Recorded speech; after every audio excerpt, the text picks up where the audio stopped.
Hello. So, just to be clear, you should be on this channel if you've decided that you are considering staying on your course, similar to what I did. Okay, so yeah, I decided to stay on my course. I sort of highlighted that because I was gaining amazing skills, firstly, but the most important thing, actually, take it back, is I decided to stay on my course for me, and that's the fundamental thing that I want to actually say before you even watch the rest of this video. Evaluate why you're staying on your course. Who are you staying on your course for? Are you staying on your course for your mum? Are you staying on the course that you hate so much for your dad, uncle, boyfriend, girlfriend, fiance, husband, wife? Listen, I am not about to tell anyone, forget that person, don't worry about it. I'm not going to say that. But what I am going to say is, if you are not doing something or making a decision for yourself, and this goes to everything, you will firstly find it close to impossible to actually stay faithful in that decision that you've made, because you'll always be at war with yourself. Secondly, you will find it close to impossible, I don't want to say impossible, close to impossible, to exert your full potential, because that thing, like, you have no motivation to actually do that. If you are motivated by anything else but yourself, it's going to be really, really, very, very difficult for you to stay on that. Also, life is so short. And I know it just really seems like I'm leaning towards don't do it for somebody else, but that's basically what I'm trying to say. But I don't know the complexity of the situation, which is why I'm not going to say, oh, just drop out, like, forget that person. But life is so short, and our days are seriously numbered. Think about that when you're making this decision. Like, it's because as much as you can say, oh, I can stay on the course and I can do what I do love to do on the side, that is true. You can do that. That is exactly true. But because you're not enjoying this course that you're choosing to stay on and ride on for, it's going to be really hard, and you're going to spend a lot of your time feeling extremely negative about what you're doing. So that's all I'm going to say, but mainly pray about that, because I am a firm believer that however complex something can be, God can give you direction and can actually fix that situation for you. So if it's that you're too scared to talk to your parents, you don't feel that they're going to understand, trust me, I get it. I actually 150,000% get it. But pray about it. Pray about it, pray about it, pray about it. Talk to people that you hold in high esteem, mainly because of their wisdom, or and their godliness, and talk to them as well. I just never really encourage people to stay on something for somebody else. So many of you may be thinking that I stayed on my course for my parents. I actually didn't, because my parents weren't really in support of me doing it anyway. So like, they supported me in that, oh, you're our daughter, like, we can't throw you away sort of support, which isn't really support, but like, they were supportive in terms of whenever I would come to them and be like, or my dad especially, and be like, oh, I'm not enjoying it, my dad would be like, you can get it, don't let them think that that you're weak, you can do it, don't doubt yourself, you are a sharp girl, you are sharp. My dad was all about that. So yeah, so decide who you're doing it for. I knew that I was staying on that course for myself. I was staying on that course for myself because, firstly, I had no backup plan. Like, I didn't know what I would change to. Secondly, although during my second year I had actually decided and found what I wanted to do, I realised that it was worth worth more, because I wanted to go into public health. I found that with public health, having a master, like, not necessarily having your first degree in public health is actually okay. You can actually do a master's, and the master's is very wide in terms of who they actually accept. So I found that it was worthwhile for me to finish that 1 year left that I had of uni, and then go and do my master's in public health, and then further on my career that way. So that was another reason. Also, because of how respected my degree was in terms of the skill set that I was getting, I knew that it was going to be extremely character building for me to stay on that course. So I stayed on my course. Additionally, what else did I stay on my course? Because I'd actually started to get a bit more interest in it as well. So just to backtrack a little bit, decide who you're staying on your course for. Secondly, what is your plan? Like, what do you actually enjoy doing? Fair enough, you decided to stay on your course, but what do you actually like doing? I would say once you identify that thing that you like doing, think about what you're going to do. So I would say one thing that you should utilize your course for is networking. A lot of times we think, oh, I'm on a maths course, so everybody that does my course, all they know about is maths. That's it. They don't know anything else. They don't know anybody else. Babe, they do. So just start dropping it into conversation, like, oh, I'm also really interested in this. You never know who may know somebody. They may not share that interest, but you don't know who they may know. And university is a place for networking. So network.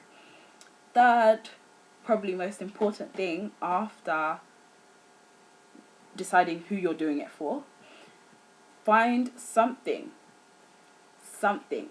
about that course that you are going to run with to the end. In terms of, find something about that course that interests you enough for you to be able to wake up every single morning. So for myself, the one thing that really interested me about my law course, in my second year, I actually started to enjoy some modules. So that was the one thing for me. Like, and I didn't enjoy all of the module, but there were particular things that I found super, super interesting. So I was like, yes. Every morning, that was the one thing that kept me up. That was the one thing that would make me go to my lecture. Identify people within the school that you like. So if you're in the school of law, if you're in the school of maths or whatever it may be, identify some key members of staff that you actually like, so you're able to go to them, for advice, just be able to chit chat with them. It makes the environment a lot nicer, because sometimes when you don't like things, you see everything, you paint everything to be bad. I was painting I was like, everything about this place is terrible. Until I found, my members of staff that I really, really liked, and I really made an effort to connect with them. So I would say that. I would also say, find like a key topic that you really enjoy. So during third year, that was a lot easier for me, actually. My final year was actually the most interesting year for me, because I was able to pick my own modules, and I was able to find aspects in them that I did like, and just sort of go with that. And this is just based on, forming some form of interest out of something you're not really interested in. Because interest is what engages you. Interest is what keeps you. And once you're sort of connected and engaged, it creates a greater way for you to be able to do better. And it increases your chance of doing better as well. Networking, I've said that. Finding members of staff also helps, because you're able to talk to them about what you don't understand. If you don't like something, it's very, very likely that you will not connect with it, so you will not understand it. If you find members of staff that you can connect with, that you can talk to, and they don't even need to be members of staff that you necessarily like. You just need to be smart at this point. And if you don't like your degree, you don't like a particular topic, and you're not getting it because you don't like it, go and talk to whoever the head of that topic is. It's totally about being humble. I had to sit through talking to many lecturers that I knew didn't like me. I didn't really like them. But it's like, do you know what? I'm paying fees. You're trying to do your job. Let's just make this happen, and let me get my grade and just be out. And then also, there was something important I was going to say.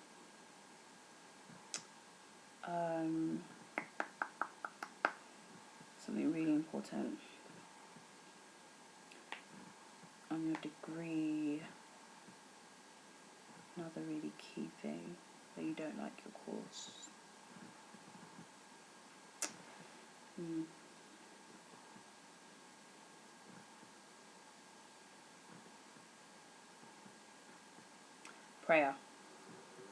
Prayer is everything.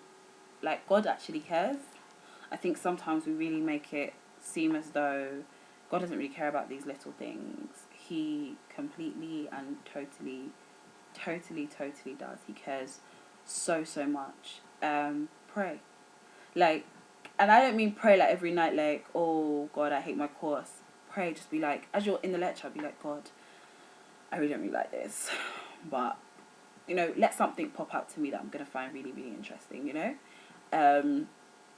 Let something, you know, like, come to me that I'm really going to enjoy. Or, oh God, I didn't really like today. Or, oh God, I'm really struggling with this. Help me.